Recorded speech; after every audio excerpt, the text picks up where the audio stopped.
need is an MSR 605. So this writes and reads on the mag strip. So if you don't know what the mag strip is, I have a little picture right here. It's the black stripe on the back of the card. That is what this reads and writes on. You're gonna need this to edit the mag strip. And yeah, this is the most expensive item, 82, 85 bucks. So next, the Omni key.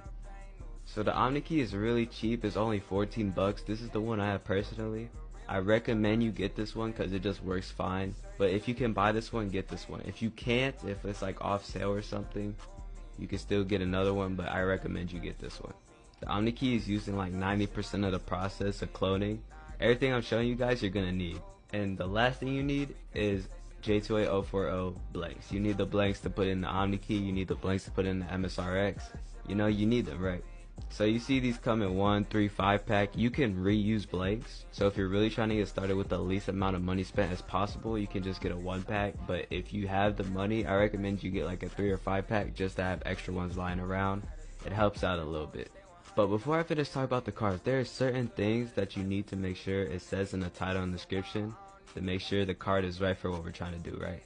So you need to make sure the card says J2A040. You need to make sure it says 2-track. You need to make sure it says HiCo, and you need to make sure it says unfused, which it says it down here, right? You need to make sure it says all of that or it won't work for what we're doing. A lot of people buy the wrong cards and they're gonna have to wait even longer just because they bought the wrong cards and they gotta order the right ones after, so you're just losing money. But yeah, these were the 3 things you need for the hardware. Now I'm gonna go into the software you need. So I'm back on my desktop and you see I got all the software you need right here. The software you need is ATR, CardPeek, Jcop, X2, MSRX, and ARQC. These are the 6 main pieces of software you need. So these 2 right here, they're just alternatives to the 6 main softwares you need. So these 2 I won't get into on this video, but I have a full cloning tutorial. Just check out my Telegram, that's all in there. I'm not gonna go into each and every software because the video will just get way too long. And you know we're on YouTube, so I can't really show you guys everything on YouTube, but I am going to show you guys the main piece of software, which is X2. So before I start showing you guys how to use it, there's a bunch of different X2s. There's X2 2021, X2 2020, there's a bunch of different ones, and there's also fake ones, so I just want to make sure you guys don't get fake ones. So yeah, I'm going to get into it. So the first step when you open X2 is ENV, right? So you see all this, you're like, what is going on? So basically I got a fake dump here, and if you don't know what a dump is, it's basically the CC info, which comes to track 2, track 1 in a pin, and you would copy it onto X2 so you can burn it onto your blank, right? And X2 uses the Omni key, so right now my Omni key would have a blank in it, and you would burn it onto the blank, right? So what I need to do with this fake dump is copy all this onto X2. Dumps usually come also with a track 1, but just for time's sake of the video, I'm only going to go over and act like I only had track 2. So the first thing you see here says track 2.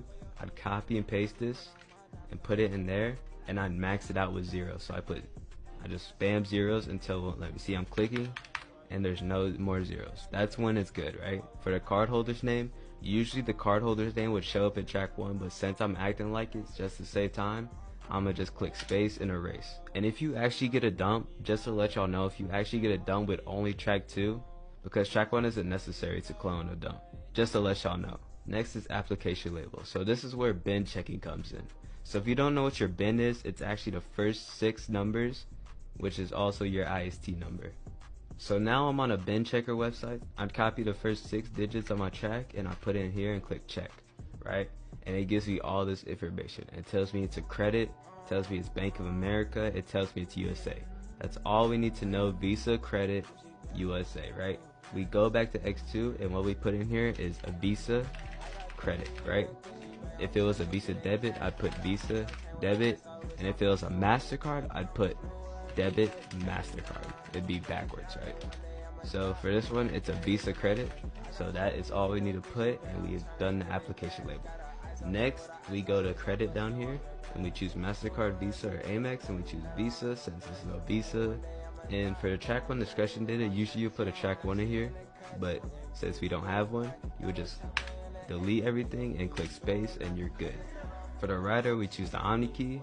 Now for the AID, if you don't know what the AID is, 31010 is a Visa, 41010 is a MasterCard, right?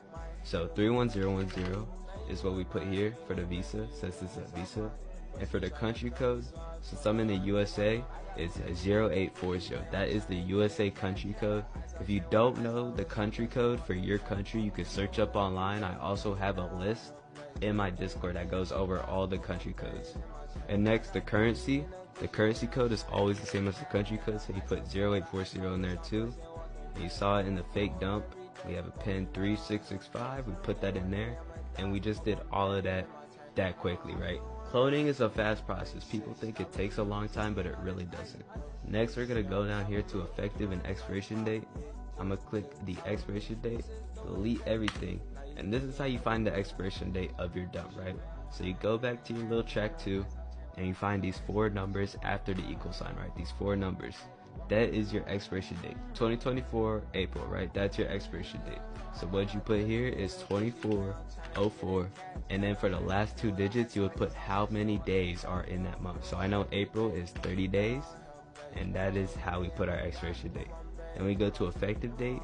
We put the same thing, 240430, and we get rid of 4 years. So you would just apply whatever expiration date your dump has to here, and you'll be fine, right?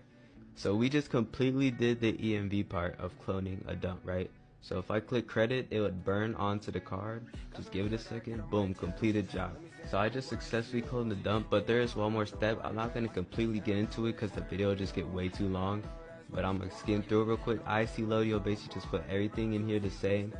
These 3 ARQCs is what this software handles. You would just generate it in this software and put it in X2, and then you would burn it onto the card, right?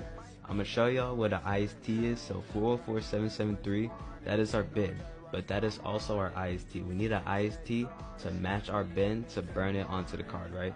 So if you don't have ISTs, you can hit me up. I have an IST pack of all USA ISTs. It's a bunch of them.